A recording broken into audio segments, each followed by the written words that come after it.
Over the course of a series of videos, I've been taking a look at the ToyBiz Marvel Films or Marvel Studios 12-inch action figures. This was a pretty short-lived line and really focused attention on some of those characters who had had major motion pictures made at the time of this series, which was the early 2000s. In the main, I think this line was really successful. The figures that they produced were really very detailed, nicely costumed, nicely tailored, and had some fantastic articulation, not to mention an abundance of accessories in most cases. Sadly, I think the only weakness of this line actually came from the movies they were serving, which had had a mixed reaction, to say the least. So in today's video, I'll be taking a look at the last figure in my collection, which is Wolverine. Now, they did two versions of Wolverine, one from X2, or X-Men 2, and this one which is based on the comic book version of the character. And I have to say, this is kind of an odd choice, to be honest, to represent Wolverine from the comic books, because this isn't really what I tend to think of Wolverine. I think they've picked an issue of Ultimate X-Men, because that's certainly where they've taken the image from at the bottom right-hand corner there of the packaging. So I think they've taken that as the inspiration, as a source material, but this isn't really what I think of when I think of Wolverine. I don't really think of Wolverine in a military capacity, and I'll talk about some of those issues why as we get into the details of this figure a little bit more later. But to start off with, we'll look at the packaging, and of course, this is the same trapezoid-shaped plastic shell that we've seen in the other figures in this series. And for anyone who hasn't seen any of those videos, the one piece of advice I'd give with these is to make sure that the plastic clips that are in the top and the bottom of this case are actually firmly held in place, because without them, the whole case falls apart and it becomes quite flimsy. Now, on the reverse of the packaging, we can see a greyed out photo of the figure itself in the background, whilst in the foreground, we have a colour image of Wolverine in all his garb there from Ultimate X-Men coming directly at the viewer. So this is quite colourful and displayable, which is nice, and there's a little bit of blurb underneath about the character there as well. So onto the figure itself, and I think the first thing that jumps out of you, as I've already hinted at, is the costume. I'm really not quite sure why they chose this version of the character to go with, because across all the years I've been a lifelong Wolverine fan, and I've read an awful lot of his stories across the years. I don't really ever associate the character as being in the army. I think maybe once or twice, and I do feel this is quite specifically from the Ultimate X-Men, and I just think it's strange that they've zeroed in on this particular choice. Obviously, Ultimate X-Men was huge at the time, but even during that run, he does still wear an X-Men costume. He doesn't really wear this military outfit for very long. So I do feel that this is a bit of a misfire straight out the gate, really.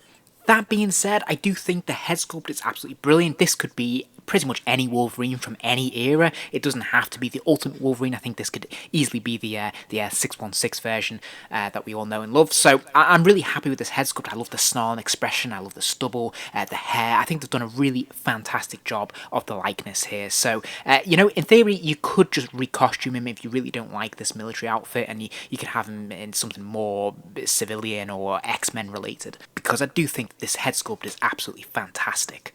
Now, the costume itself is very nicely tailored. It's made from a nice thick cotton, so it feels very strong and sturdy. There is a slight danger that if he lifts his arms up, that it can make the top there ride up a little bit, but you can tuck that into place, and most of the time it looks pretty good. I would point out though that these breast pockets up here aren't functioning. They're just purely for design, so sadly they don't actually work. But there is a very nice touch here. If you open up his top here, we can see he has this very small dog tag, which goes around his neck on a chain, which is nice. And yeah, it's actually engraved, and it says Weapon X, Subject Logan. So this is a lovely little detail, bit of fine work here, and it looks absolutely fantastic. And as we've come to expect from this line, there's an incredible amount of detail and accessories on them, which is absolutely brilliant. And we can see, obviously, he's got his utility belt there. We can see his flask, various knives, different pouches, and these all look really fantastic. Not to mention that bandolier that he's got with the bullets that are individually painted, which is great. The only thing I'll point out is that he does have these tags which drop all the way down to the side of his legs, and these are a little bit distracting and a little bit fiddly. They get in the way quite a lot. And they seem to be fairly redundant, because all they do is lead up to these shoulder pads, which are a separate piece, which is kind of odd. So it just seems to hold them in place, but I don't really think you need this. I'm not sure why these are a separate piece in the first place.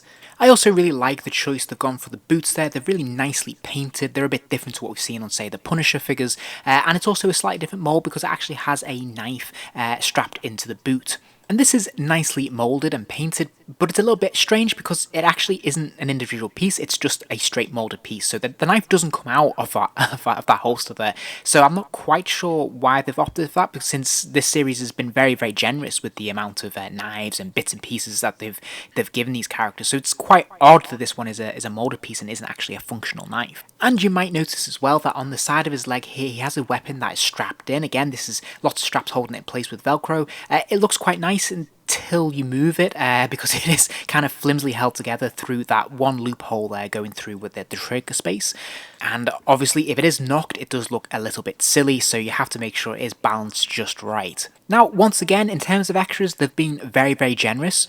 He has this large automatic weapon, he has a small knife, he comes with this machete, this smaller automatic weapon, looks kind of like a Uzi, and of course, a pair of alternate claw hands. So this is quite a massive array of extra goodies really to come with this figure. And don't get me wrong, it's really nice to have these accessories, especially when you can share them with other characters like the Punisher, for example. But again, specifically in terms of Wolverine, all of these accessories seem slightly redundant when you take into the fact that he does have those those claw hands there. He doesn't really need any other weapons given his healing factor, and what does Wolverine need with knives and machetes? It doesn't really make an awful lot of sense. But as I said, it's always nice to have extra goodies, and I commend ToyBiz for giving us so much here. And his basic hands, although they're not a soft rubber, they are a hard plastic, and they are moulded into one position. They hold all of these accessories perfectly, nice and tightly within their grip, and he can just about get his finger onto the triggers for these weapons, so they work very, very nicely, and he holds them really very well. As we can see here, there's no issues of him holding that machine gun in hand there. It looks really, really nice and snug, it looks really good, and you can just see his finger pointing on what would be the trigger. The only downside is he can't really use the alternate hand to sort of support the barrel of the weapon, so it is really going to be one-handed, but you can still create a certain effect with it, and I think it looks pretty cool. And here he is again with the other accessories. As you can see, holds them perfectly well, and these look, nice and tight in his grip. And it looks pretty cool, to be fair. Probably look more appropriate for the Punisher, I think, rather than Wolverine. But that said, I do think this is quite a striking visual. And both the knife and the machete slot nice and easily into these pouches that are provided on his belt there, and these fit nice and snugly in there. The big automatic weapon, of course, straps onto his leg. Sadly, there is no place to holster his Uzi weapon, but that's largely by the by.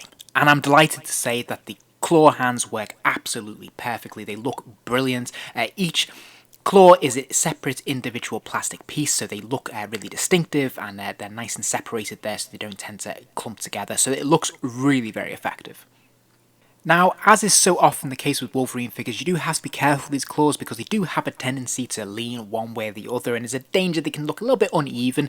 They do bend if you work with them. If you could just adjust them slightly, they will kind of bend into shape. You don't want to do this too much because there is danger, of course, that they will snap. But if you're gentle with them and persevere, you can get these looking nice and even, so they look more balanced and not a little bit too lopsided, as you can see here. Now, the one criticism I would point out is that the hands do seem to be an awful lot bigger and chunkier than the arm. The forearm is very small and very narrow. This is fine if the cuffs ride right up to the wrist there, it wouldn't be a problem, but when they ride up, it does look a little bit incongruous, a little bit strange. So it does kind of look a little bit like he's got these giant Hulk or Gibbon kind of hands and these very small wrists, which just doesn't look right. Also, the skin tone is massively different, which is a little bit disconcerting, so there's something to be mindful of when you're posing the figure. Now, one thing I haven't really discussed in this video is the articulation, because if you've seen my other videos in this series, you'll know exactly what to expect. It is exactly the same. So, of course, he has the ball-jointed neck, and, of course, he's got that upper torso joint, which allows him to arc from side to side and move from side to side, which is fantastic. And then he has these very, very strange shoulders, as I've talked about extensively in other videos. But I think this is probably the best way for me to be able to show it, because I haven't really been able to do that with the other figures due to their costumes. This one's a lot easier to get to. As you can see, it's a really strange mechanism they got here, so you can never really have this figure shirtless, for example, or in a tank top or anything like that. He's always going to need to have something covering this, but you can see the range of the articulation here is absolutely fantastic. And I think we can really see the benefits of that articulation with Wolverine, especially that sort of butterfly effect where we can actually really push his arms and arc his arms right the way back, as we can see here, to create that really effective kind of posing. And so overall, I have to say this is a really strong figure. It's a really strong entry in this line. I think it's an odd choice given all the reasons I've discussed, but that said, as a figure, it is pretty brilliant, really. I can't really fault it. And the good news is he's actually probably the easiest in the entire line to track down.